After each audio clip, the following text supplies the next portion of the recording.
عالم دین مفتیان شرع متین کیا فرماتے ہیں اس مسئلہ میں کہ عرس کی اصل حقیقت کیا ہے؟ اولیاء اللہ کا ذکر در اصل کیا ہے؟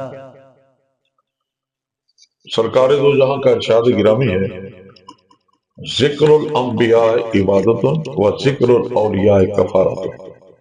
نبیوں کا ذکر جو ہے وہ اللہ کی عبادت ہے، اور ولیوں کا ذکر جو ہے وہ گناہوں کا کفارہ ہے۔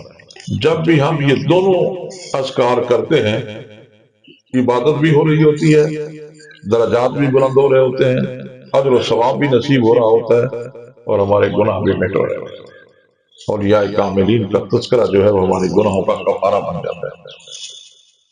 اور باقی رہا یہ مسئلہ کہ عرس کیا ہے۔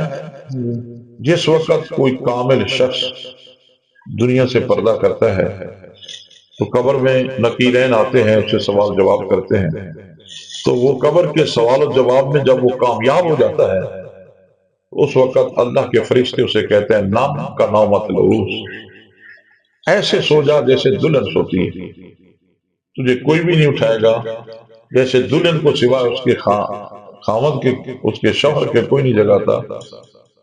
تو ایسا آرام کر، ایسا سکھ پا کہ تجھے بھی ذات خدا اور ذات مصطفیٰ کے بغیر کوئی نہیں اٹھائے گا، اور ذات خدا اور مصطفیٰ کے جلووں میں تیرے لیے آسودگی ہے، تیرے لیے تسکین ہے، تیرے لیے راحت ہے۔ تو اس دن کو اللہ پاک نے، پروردگار عالم نے، اللہ کی کائنات نے عرس کا دن قرار دیا، جس دن مرد خدا نے قبر میں جا کر کامیابی حاصل کی۔ جب بھی سال کے بعد وہ دن آتا ہے، ہم اس کو عرس کے لیے نام پہ اس لیے تعبیر کرتے ہیں اور اس کے طور پر اس لیے مناتے ہیں کہ اس دن اللہ کے فرشتوں نے اسے کہا کہ نم کا نومت العروس۔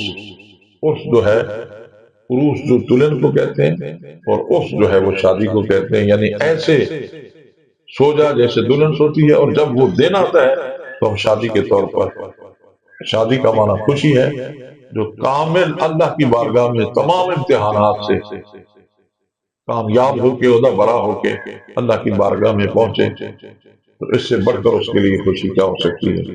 اس لیے ہم سال کے بعد اس دن کو کیا کہتے ہیں کہ آج خوشی کا دن ہے کہ یہ مرد خدا اللہ کی ذات سے اس کی ملاقات ہوئی، اور پروردگار عالم کی بارگاہ میں زندگی کی جو کچھ لے کے گیا تھا اس میں اللہ پاک نے اسے قبول کر کے خداوند ذوالجلال سے کامیاب و کامران کرا، اس لیے اسے کچھ کہتے ہیں۔ ماشاء اللہ۔